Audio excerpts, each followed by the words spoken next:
नमस्ते दोस्तों। आज हम बात करेंगे उस दौर की जब दुनिया का सबसे बड़ा लोकतंत्र भारत 1975 में एक भयानक दौर से गुजरा। प्रधानमंत्री इंदिरा गांधी ने देश में आपातकाल की घोषणा कर दी, जिससे नागरिकों के मौलिक अधिकार छीन लिए गए और देश अंधेरे में डूब गया। जून 1975 से मार्च 1977 तक का ये दौर लोकतंत्र की नाजुकता की याद दिलाता है। ये आपातकाल राजनीतिक उथल-पुथल, आर्थिक अस्थिरता और सरकार तथा न्यायपालिका के बीच शक्ति संघर्ष का परिणाम था। इस काले अध्याय को समझना जरूरी है, यह समझने के लिए कि भारतीय लोकतंत्र कितना मजबूत है। आपातकाल की कहानी 1975 से बहुत पहले शुरू होती है। इस स्थिति की गंभीरता को समझने के लिए हमें उन वर्षों में झांकना होगा जो इसके पहले आए थे। साल 1969 भारतीय राजनीति में एक महत्वपूर्ण मोड़ लेकर आया। 1971 में पाकिस्तान के साथ युद्ध जीतने के बाद प्रधानमंत्री इंदिरा गांधी की लोकप्रियता चरम पर थी। उन्होंने 14 बड़े बैंकों का राष्ट्रीयकरण कर दिया। इस कदम को जहां आम जनता ने सराहा, वहीं व्यापारी वर्ग इससे नाराज हो गया और यह आर्थिक नीति में एक वामपंथी बदलाव का संकेत था। राष्ट्रीयकरण अभियान ने जहां एक तरफ इंदिरा गांधी की शक्ति को मजबूत किया, वहीं दूसरी तरफ समाज के कुछ वर्गों में असंतोष के बीज भी बो दिए। इसी बीच भारत एक गंभीर आर्थिक संकट से जूझ रहा था। 1971 में पाकिस्तान के साथ युद्ध भले ही एक सैन्य जीत थी, लेकिन इसने अर्थव्यवस्था पर भारी दबाव डाला था। महंगाई बेकाबू थी और बेरोजगारी बढ़ रही थी। आर्थिक बदहाली के लिए सरकार की समाजवादी नीतियों को जिम्मेदार ठहराया गया। जनता का असंतोष विरोध प्रदर्शनों और हड़तालों के रूप में सामने आने लगा। जनता के मूड में बदलाव को भांपते हुए विपक्षी दलों ने सरकार की आलोचना तेज कर दी। आग में घी डालते हुए भ्रष्टाचार के कई मामलों ने इंदिरा गांधी सरकार को हिलाकर रख दिया। विपक्ष ने सरकार पर परिवारवाद और सत्ता के दुरुपयोग का आरोप लगाया। इनमें से सबसे नुकसानदेह था नागरवाला कांड, जिसमें इंदिरा गांधी के कार्यालय को एक वित्तीय घोटाले में फंसाया गया था। इन घोटालों ने सरकार के प्रति जनता का विश्वास कम कर दिया और विपक्ष को और मजबूत बनाया। जैसे जैसे आर्थिक और राजनीतिक स्थिति बिगड़ती गई, सरकार और न्यायपालिका के बीच टकराव का माहौल बनता गया। मुख्य न्यायाधीश एएन रे के नेतृत्व में सर्वोच्च न्यायालय सरकार की नीतियों का मुखर आलोचक बनकर उभरा। बदले में सरकार ने न्यायपालिका को अपने समाजवादी एजेंडे में बाधा के रूप में देखा। संस्थानों के इस टकराव के भारतीय लोकतंत्र के लिए दूरगामी परिणाम होने वाले थे। इंदिरा गांधी सरकार और न्यायपालिका के बीच संघर्ष 1973 में चरम पर पहुंच गया। सरकार ने संविधान में 24वां संशोधन पारित किया, जिसका उद्देश्य संसद द्वारा पारित कानूनों की समीक्षा करने की न्यायपालिका की शक्ति को कम करना था। हालांकि सर्वोच्च न्यायालय ने संशोधन के कुछ प्रावधानों को रद्द कर दिया, अपनी स्वतंत्रता का दावा करते हुए। इसने सरकार की दो शाखाओं के बीच एक बड़े प्रदर्शन का मंच तैयार किया। सर्वोच्च न्यायालय के न्यायाधीश 1973 के ऐतिहासिक केशवानंद भारती मामले में सर्वोच्च न्यायालय ने बुनियादी ढांचे के सिद्धांत को बरकरार रखा। इस सिद्धांत ने कहा कि संसद संविधान में संशोधन कर सकती है, लेकिन इसकी मूल विशेषताओं जैसे कि शक्तियों का पृथक्करण और न्यायिक समीक्षा को नहीं बदल सकती है। यह फैसला सरकार द्वारा सत्ता को केंद्रित करने के प्रयासों के लिए एक झटका था। सरकार ने 3 वरिष्ठ न्यायाधीशों को दरकिनार करते हुए एएन रे को भारत का मुख्य न्यायाधीश नियुक्त करके जवाब दिया। इस कदम की व्यापक रूप से आलोचना की गई, यह कहते हुए कि यह न्यायपालिका की स्वतंत्रता को कमजोर करने का प्रयास है।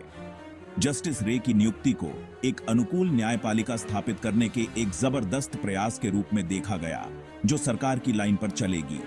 न्यायिक वरिष्ठता के लिए इस जबरदस्त अवहेलना ने कानूनी समुदाय में सदमे की लहरें भेज दी और सरकार में जनता के विश्वास को और कम कर दिया। इंदिरा गांधी सरकार न्यायपालिका द्वारा खुद को घिरा हुआ महसूस कर रही थी और बढ़ते जन असंतोष का सामना कर रही थी, ने अपने अधिकार के लिए खतरा देखा। एक निर्णायक और कठोर कार्रवाई के लिए मंच तैयार किया गया था, जिसके दुनिया के सबसे बड़े लोकतंत्र के लिए दूरगामी परिणाम होंगे। कार्यपालिका और न्यायपालिका के बीच संघर्ष एक उबलते बिंदु पर पहुंच गया, जहां कोई भी पक्ष पीछे हटने को तैयार नहीं था। संस्थाओं का यह टकराव जल्द ही पूरे देश को संकट में डाल देगा। भाग 4, वो फैसला जिसने देश को हिला दिया। 1975 तक भारत का राजनीतिक माहौल गर्मा गया था। बढ़ती अशांति और विरोध का सामना करते हुए इंदिरा गांधी ने खुद को एक ऐसे मोड़ पर पाया जहां से पीछे हटना मुश्किल था। 12 जून 1975 को इलाहाबाद उच्च न्यायालय ने एक ऐसा फैसला सुनाया जिसने पूरे देश को हिलाकर रख दिया। अदालत ने इंदिरा गांधी को 1971 के लोकसभा चुनावों के दौरान चुनावी अनियमितता का दोषी पाया। अदालत के फैसले ने पूरे राजनीतिक गलियारों में भूचाल ला दिया। हालांकि ये अपराध अपेक्षाकृत मामूली माने जाते थे, लेकिन अदालत ने उनके चुनाव को अमान्य घोषित कर दिया और उन्हें 6 साल के लिए कोई भी चुनावी पद संभालने से रोक दिया। मुझे मामूली चुनावी अपराधों का दोषी पाया गया, जिसमें प्रचार के लिए सरकारी मशीनरी का उपयोग शामिल था। विपक्षी दलों ने इंदिरा गांधी के इस्तीफे की मांग की और देश भर में विरोध प्रदर्शन शुरू हो गए। यह फैसला इंदिरा गांधी के लिए बहुत शर्मनाक था और इससे उनकी सरकार गिरने का खतरा पैदा हो गया था। बढ़ते दबाव और अपनी सत्ता छिन जाने के डर से इंदिरा गांधी ने एक दुर्भाग्यपूर्ण फैसला लिया। इस्तीफा देने के बजाय मैंने एक अलग रास्ता चुना। 25 जून 1975 की रात को उन्होंने आंतरिक अशांति के आधार पर संविधान के अनुच्छेद 352 का हवाला देते हुए आपातकाल की स्थिति की घोषणा की।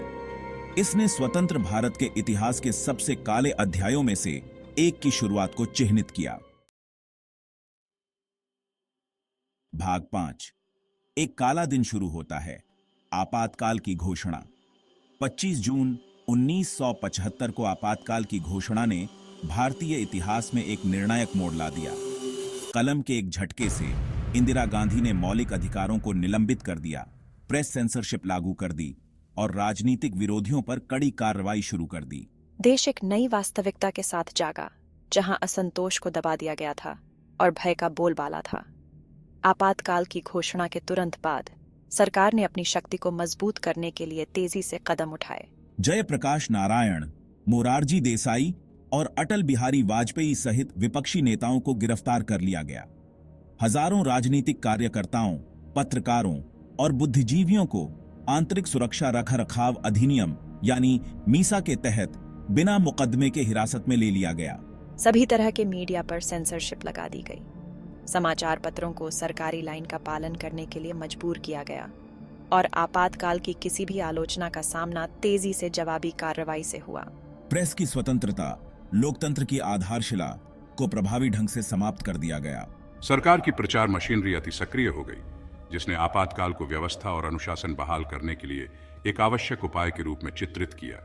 आपातकाल लागू करना भारतीय लोकतंत्र पर एक जबरदस्त हमला था।